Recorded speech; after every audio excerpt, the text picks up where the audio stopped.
Hey folks, welcome back for another episode of Fallen Badge. This episode's going to be the murder of Officer John Robinson. John Robinson was 39 years of age on December 1st, 1999. He was working the A shift or midnight shift, the North Precinct, which later became Old Allen Station. Robinson had 17 years on the job, and he was still riding midnights. Some officers kind of get a shift that they like, and they'll hang with it. 2 months earlier, another Old Allen Station officer, Don Overton, was murdered in the line of duty by suspects fleeing a crime. It was shortly after 1 a.m., December 1st, 1999, at 2882 Lamb Place, at a topless club known at that time as Ebony and Lace. Now that address is just north off Democrat, and it's just a rock's throw away from the south leg of 240.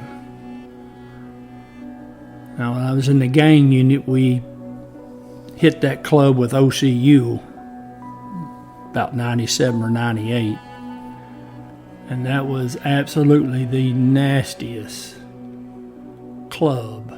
Even for a strip club, it was nasty. In fact, it gave strip clubs a bad name. It was so nasty. There were two fellas down there, William Wilson and another fella named Chico McCracken. Now Wilson and McCracken, they were half brothers. Now Wilson, he's inside the club, and McCracken, he's outside playing dice with a group of fellas there on the side of the building.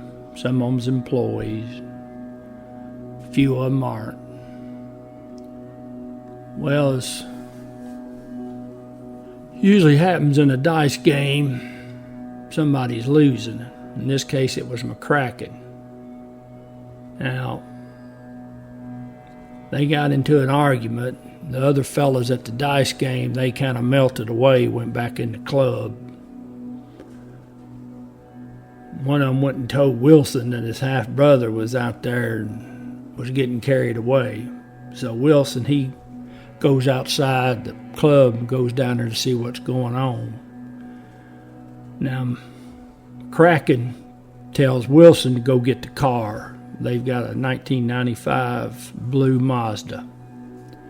And the car, of course, now it doesn't belong to McCracken or Wilson. It actually belongs to one of them's girlfriend.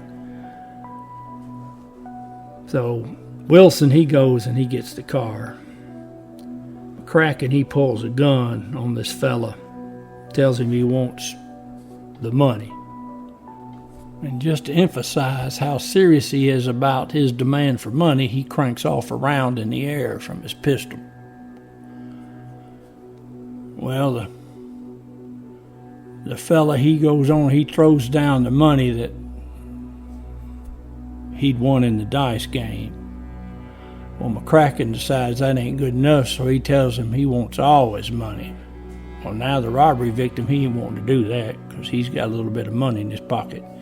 So he gets to arguing, so McCracken, he cranks off around in between the fella's legs, and that does a trick because the fella empties his pockets, and there's about $1,300 in cash. So Wilson, he pulls back up in the car, and McCracken tells him to get out and pick the money up off the ground. And he picks the money up, and they get in the car, and they go south on Lamb Place and hang a right, and they go back westbound on Democrat. They heading towards Airways and the entrance to the interstate. Now the robbery victim, he runs inside the club, tells security guards what's going on. Security guards make the decision that they don't want to get involved in that. So the old robbery victim, he runs back out, jumps in his car, and he takes all southbound on Lamb Place. And now he's figuring these fellas are probably heading towards the interstate, so he hangs a right on Democrat, and he tears off down the road there. He catches up to Crockett and Wilson before they get on the interstate. So McCracken and Wilson, they turn and they get on 240 and they're going to go back westbound. And the victim, he's behind them in his car. Now he's on his cell phone and he's done called 911, so he's relaying the information to the Memphis Police Department dispatcher that he's been robbed and the fellas have got a gun and description of the car and the whole 9 yards. So the dispatcher's relaying this information and it's going out pretty well citywide. Now, Kraken and them they get up to around 90 miles an hour, and so does the victim. They go around 240. They hit Midtown 240. And now they're going to come around to the north leg there around Watkins. Now, not for sure exactly which exit they took. This information that I'm going by, this all came from the appellate court decisions. So the information is fairly reliable in regards to what I've told you and what I'm going to tell you happened. But now, what's not in the record is what exit that McCracken and Wilson got off on. Now, they either got off on the Watkins exit, which is probably what they did, or they went down to Hollywood exit. Either way, they riding around being chased by the victim all through North Memphis. Now, police finally get involved on James near Hollywood. In fact, on James west of Hollywood, Robinson gets in behind them. Any officer that worked with John Robinson or worked at the time Robinson worked, they know now he loved to get involved in stuff. Now he was a worker.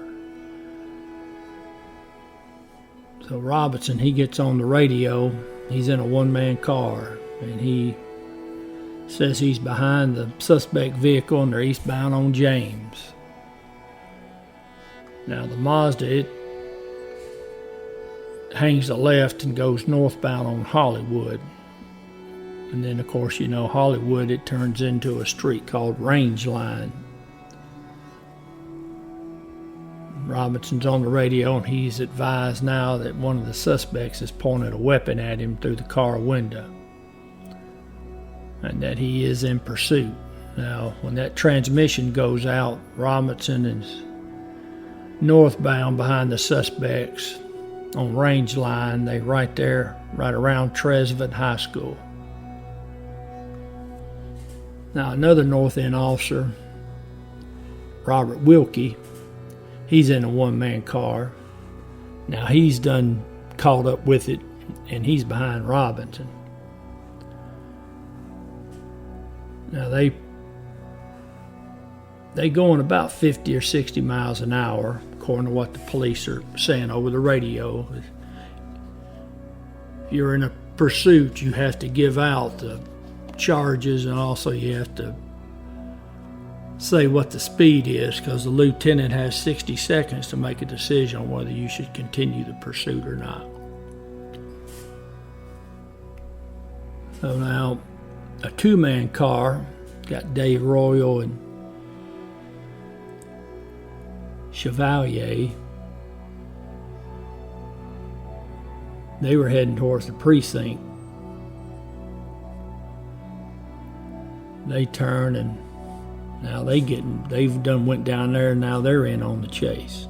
So now you've got two one-man cars and a two-man car, and Robinson's the primary car on this. Now, when the cars get up to Fraser Boulevard, the suspects, they hang a right. Now they're going back eastbound on Fraser Boulevard.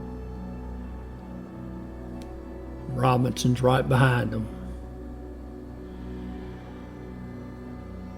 And then when they hit New Island, the suspects, they hang a left, and they're going to go northbound on New Island.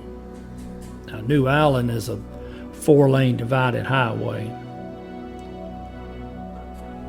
Now, Wilson and McCracken, they're in the left-hand lane, and they're trying to get back up to speed.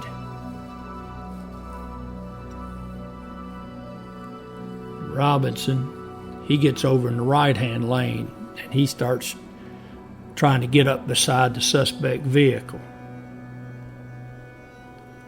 Now, Wilkie, he's directly behind the suspect vehicle. And then the two-man car with Royal and Chevalier, they're behind Robinson's vehicle in the right-hand lane. Now, Robinson has gotten up beside and is slightly ahead of the suspect vehicle. Now, according to the officers' statements later, they said they saw the suspect vehicle swerve to the right and hit the left rear of Robinson's squad car. And of course, when they hit it, they're hitting it with the right front of their car. Now, police do that maneuver all the time. It's called a pit maneuver.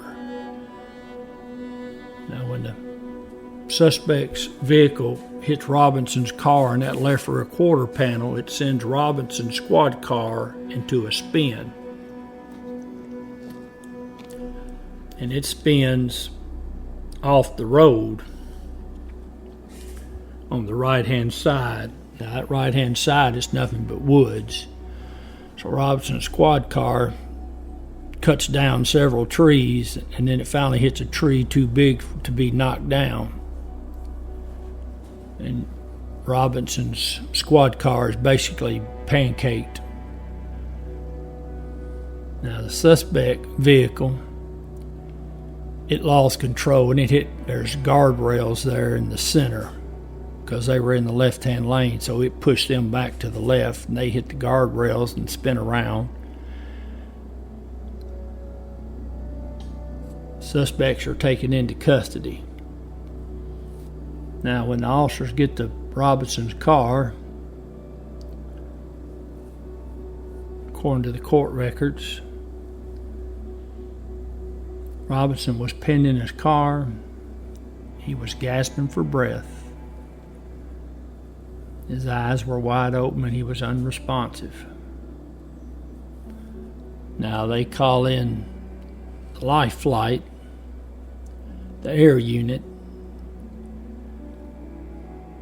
They pick Robinson up and they take him to the med, to the Trauma 1, where he later dies. Now, McCracken and Wilson are later charged with murder and perpetration of a felony and aggravated robbery, and they're sentenced to life plus 8 years. Now, during the trial, Memphis police brought in a fella from the Michigan State Police named Robin Beach. Now, he's an accident reconstructionist. Now, according to his examination, said it revealed a circular rubber transfer from the Mazda's right front tire onto the left rear corner of Officer Robinson's car. The Mazda's right front tire was abraded, and a tear in the tire's covering correlated to the metal sticking through the left rear panel of the police car. Now, there was white paint from Robinson's car that was present on the Mazda's right front fender.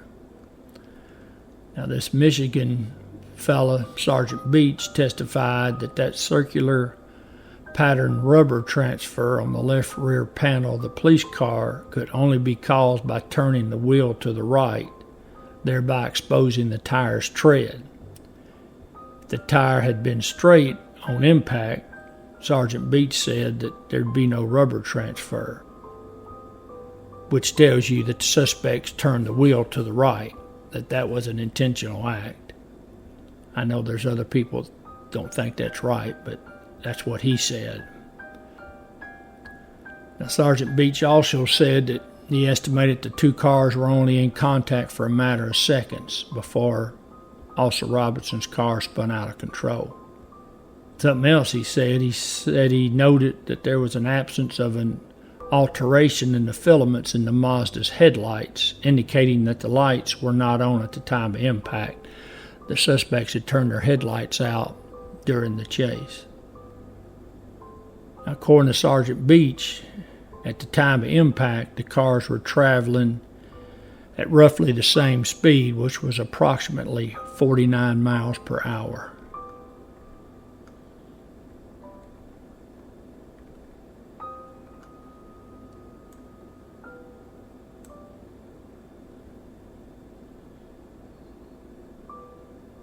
John Harold Robinson, Jr.